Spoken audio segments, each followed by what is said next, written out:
Well, ladies and gentlemen, cancel culture, yeah, that thing that's become a big part of our society, as we all know, it is this dark cloud over people's lives, looking down on them, making sure they say everything that is politically correct. And if anybody dare step out of line, because how dare they, right? But if anybody dare step out of line, they must face the inevitable consequences from losing opportunities, getting banned on social media, having shows cancelled, being blacklisted from certain industries. The list just goes on and on. However, there are some people out there who stand up and stare in the face of cancel culture, i.e. these woke liberal activist snowflakes, and tell them, nah, you know what, I'm here to stay, you can't cancel me. And there are 3 people in this video, as you've all seen, that really do show you that if you're strong enough, you can outmuscle these people and remain very successful. Now, before I carry on with this one, if you could, make sure to leave a like rating, as it really helps out the video, helps it get pushed out in the algorithm. If you're new, hit that subscribe button, we're on the road to 60k, turn on bell notifications, comment on this video, share this video,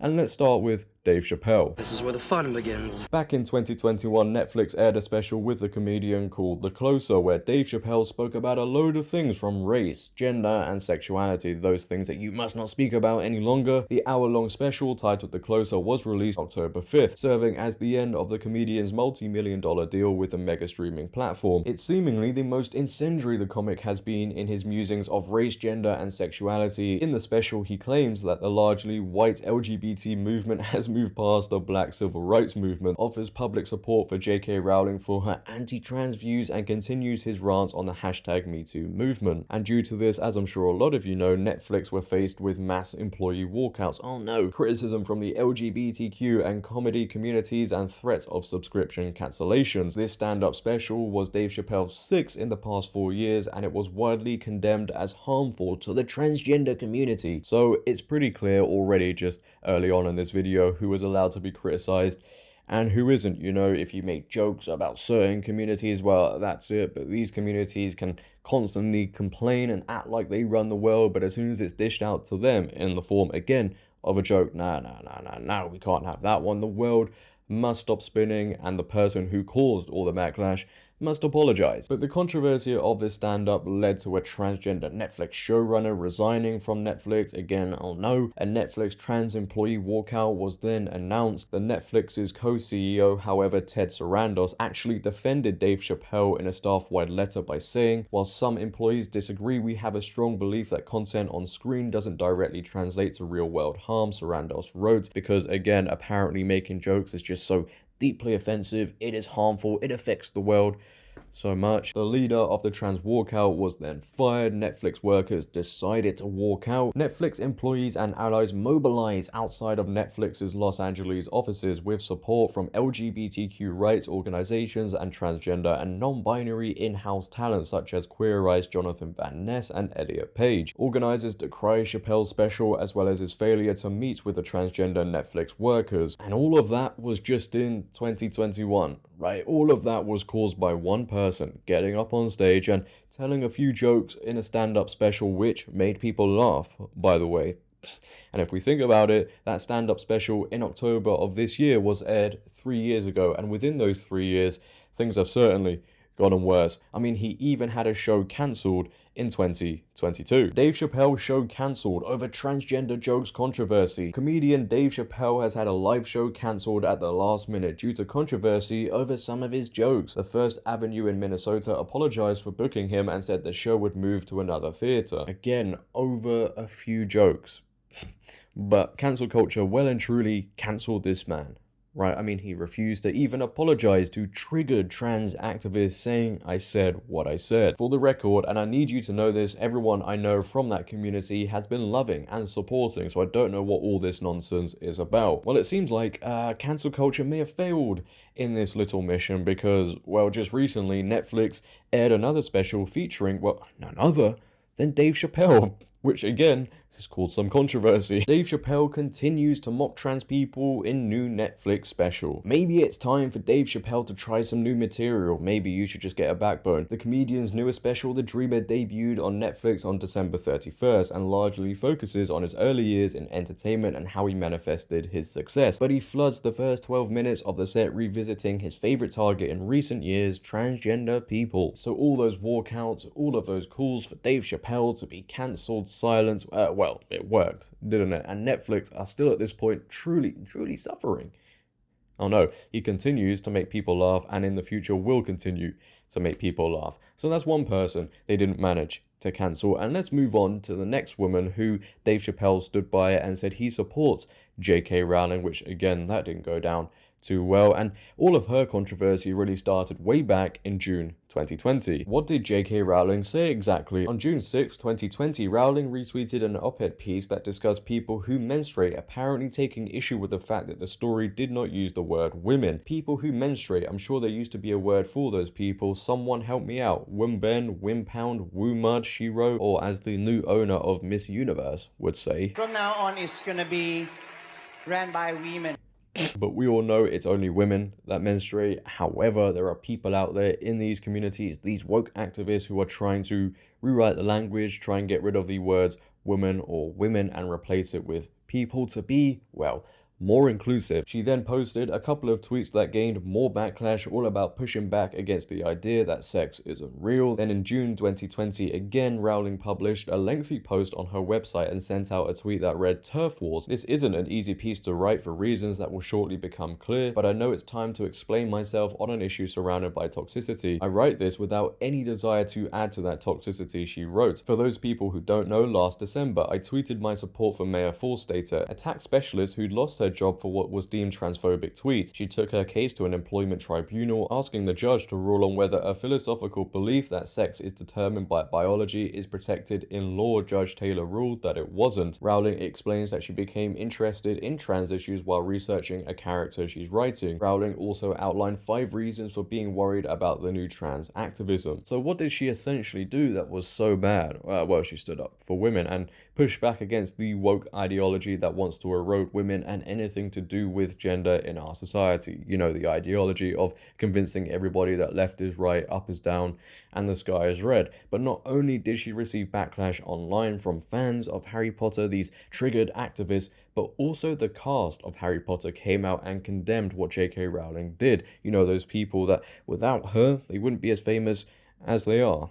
Yeah, people like Daniel Radcliffe. He decided to write a blog for an LGBTQ charity, the Trevor Project, and he went on to say, "I realized that certain press outlets will probably want to paint this as infighting between JK Rowling and myself, but that is really not what this is about, nor is it what's important right now. While Joe is unquestionably responsible for the course my life has taken, as someone who has been honored to work with and continues to contribute to the Trevor Project for the last decade, and just as a human being, I feel compelled to say something at this moment." Get ready for this one. Transgender women are women. Any statement to the contrary erases the identity and dignity of transgender people and goes against all advice given by professional healthcare associations who have far more expertise on this subject matter than either Joe or I. And who are those people? By the way, who are those experts? The people that think men can become women? I know, they're truly experts in this field, aren't they? According to the Trevor Project, 78% of transgender and non-binary youth reported being the subject of discrimination due to their gender identity. They probably got misgendered in public or something. It's clear we need to do more to support transgender and non-binary people, not invalidate their identities, and not cause further harm. Well done, Daniel. Well done. It's truly stunning. It's truly brave. It really is. I don't know if you realized in that blog post you wrote where you talk about not wanting to invalidate others, you decided to invalidate women by saying that transgender women are women. And when we look at the facts of this reality, not the reality that Hogwarts exists in, this reality, men can't become women. So what you're saying here is, if we take your word for it, that any man who can now claim to be a woman by just putting their hand up is just as much of a woman than any other woman out there. Yeah, clearly all that Quidditch, bumping the head has got to somebody. But JK Rowling, ever since then, as we all know, has really continued to push back against the woke ideology, stood up for women, and due to her not backing down Hogwarts Legacy, yes, that game. There were calls for it to be boycotted because of JK Rowling and other factors. They wanted her to suffer financially and didn't want her to profit off the game, which by the way works very, very well.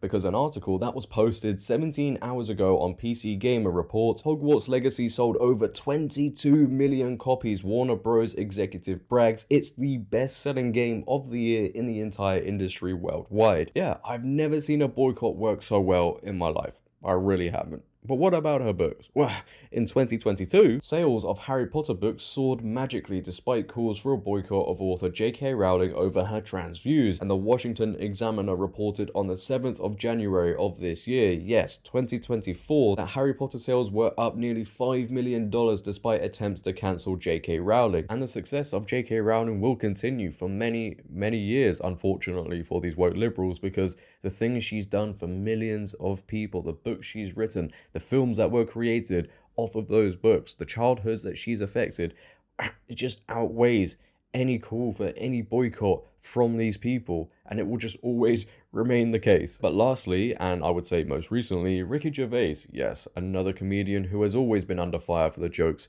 he's made. People have always wanted to cancel him. You know, some people wanted him cancelled after the Golden Globes 2020 speech where he said stuff like this. If you win, right, come up, accept your little award, thank your agent and your God, and off, okay? Boy, I wish I could show more, but Netflix in 2022, yes, Netflix are a big factor within all of these controversies, but they had a stand-up special that featured Ricky Gervais called Supernature that faced tons of backlash. Ricky Gervais criticized by LGBTQ+ groups for Supernature joke. In Gervais's 2022 Netflix stand-up special Supernature, he joked about old-fashioned women. They're the ones with wombs. Those dinosaurs. I love the new women. They're great, aren't they? The new ones we've been seeing lately. The ones with beards and schlong. The Netflix special was condemned by LGBTQ+ rights group GLAAD, which shared a lengthy statement on X in which it said the set contained graphic, dangerous, anti-trans rants masquerading as jokes. He also spouts anti-gay rhetoric and spreads inaccurate information about HIV. The group added the LGBTQ community. I think you missed a few letters there. That's pretty offensive as far as I'm aware. And our allies have made it very clear that so-called comedians who spew hate in place of humor and the media companies who give them a platform will be held accountable. Wow, how scary. Gervais had responded to the backlash before it unfolded, saying, in Supernature, I talk about AIDS, famine, cancer, the R word and that word there. Some of these I can't say. The one thing you should never joke about is the trans issue. They just want to be treated equally. I agree, that's why I include them, but they know I'm joking about all the other stuff, but they go, no, he must mean that. Which is pretty crazy, right? Because you can make a joke about many things, but as soon as you say a joke about a certain community, oh no,